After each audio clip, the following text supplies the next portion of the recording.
So, hello everybody. It's the coronavirus scare going on, and that's not what this video is about. Over this last couple of days since I've closed the salon, you'll have to excuse how I look this morning. It's 7 o'clock, and I am up pacing the floors at my mom's. And I just was not going to be focused on, oh, you got to do your hair and do your makeup. This was really just a good share for me.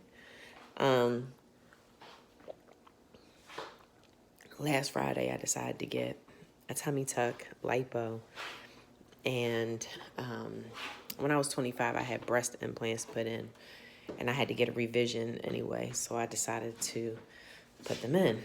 Had these last two babies, and, you know, it was time for me to start feeling like myself again. Oh, excuse me. I have to turn on some lights so I can see you. I got the surgery done, and, you know, at first it was for the vanity of it, I would say. I couldn't wait to see what it looked like. I had been on this website called Real Self, and Real Self is a cosmetic website application that you can download on your cell phone. My mother's living room is beautiful. I love being in here. Look at this big behind plant. I love this house. This is my high school house, my house that I grew up in. My grandparents owned this house, and now my mom is here out in Jersey. I love this house.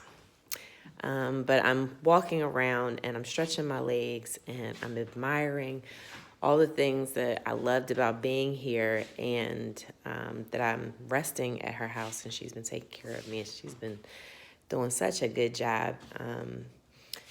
I've learned so much being here these last few days about me, in silence and in quiet, and not having my family, and kind of reevaluating why I actually went through this process. And what I'm going to say is that after I got past what it looked like, you know, and I was so shocked, that pain set in. And I can't do pain. I'm already in pain. Like, part of this wasn't... So, wait, before I tell you that, this whole thing or experience for me, or like why I got it done, wasn't just about weight or like what it looked like. It was the experience of weight. Weight was like, oh my gosh, it was so painful. I stand for a living. I own a salon. I'm on my feet all day doing clients, and it's painful. You know, you don't get a chance to move around, and I'm standing from first thing in the morning when I'm first starting to get up in the morning and help my husband with the kids, or just get myself out early enough to get to work every day. And sometimes I'll be on my feet from, I say, maybe 8 until maybe 2 or 3 in the morning.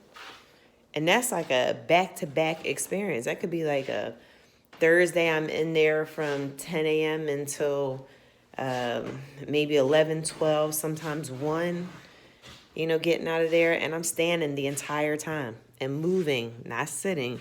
I mean, there are times where I have a little stool and sit down, but that hurts my back to sit down because my arms are up in the air. And, you know, I started... I was just sharing with one of my friends. I was texting with her. It was so, I guess, cathartic for me to share with her. And you have to excuse me from moving, but in order to get this fluid off my body, I got to keep moving. And I'm committed to not taking any kind of Tylenol.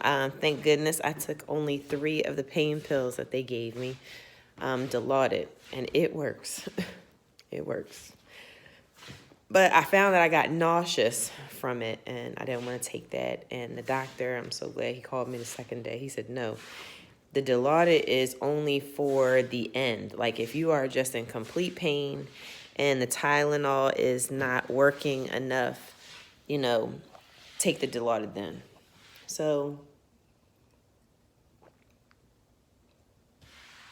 excuse me, I'm gonna sit down for just a second because it's harder than you can think just to like walk around with fluid on your body. It feels like, you know, like you get packaging in the mail. You know, you get packaging in the mail and it has that poppy paper inside. Well, that's what the inside of my skin feels like right now. It's so much fluid. It looks great. It does. It looks great. But this is a process. So I got to also think about pain management for myself. And I started realizing how much everything was connected. Like my pain or my feeling of soreness was connected to the way my body looked, right? Because I always thought the reward after a hard day was to sit down and relax and eat, have something that I enjoyed, reward myself. And I started realizing I have to look at the reward differently, right? The reward is to not be bored because I was eating out of boredom because I was just sitting around relaxing. I'm watching TV and all those things are, you know, important to me. And I still go home and clean the house and I'm, you know, really active at home and cooking and stuff like that. But for the times that I actually get to sleep and put my feet up, I do it. And I'm young. I'm 44 and you know, I still have a lot of life left. And the way my legs feel at the end of a day, oh my God, I don't even want to be touched. My legs feel like, I can't even describe it. It's like, I feel like a pincushion half the time. My knees hurt. I ripped one of my ligaments. I'll tell y'all that story later. But I ripped my ligaments in my knee or stretched it, something. And then I had water on the other knee from an accident a few years when I was younger. And the water, I never got it drained off my knee because I was scared of that big behind needle. So that's been there. And that has restricted movement on my knee. And my joints are sore because I'm carrying weight that I am 200, well, I was 220 pounds. Down to 214 now since the surgery, which feels good. What I like about 214 from 220 is 214 looks completely different after the surgery versus when I'm at home and I lose 5 pounds and I'm like, ah. Yeah. So it feels much better to do it that way, but I just don't want to feel pain. And I've realized over these last couple of weeks since I scheduled the surgery that I have to live different. And that if I'm not moving and exercising so that I feel strong, I'm not going to mentally get strong. I'm not going to be able to handle other things in my life like that because what I've gotten myself in the habit of thinking is that the reward of relaxing is the reward that I'm looking for instead of the reward is that you can have energy to be having a new experience and creating something different for yourself. And a lot of things that have hurt me have also done the same thing. They pause me in certain areas and it shows up in a way that I don't like. And so this year, I'm going to do something different. And not just this year, but this year moving forward, something different has to shift. And I wanted to document it, and I wanted to document it in advance, and I wanted to be able to share that because I'm sure that other people are there too. You know, we're all there in some kind of way. My girlfriend was saying, you know, we all have our things that we feel, you know, insecure about. And this was a conversation I was having with myself in the mirror. So I'm talking to myself, I'm answering myself everything.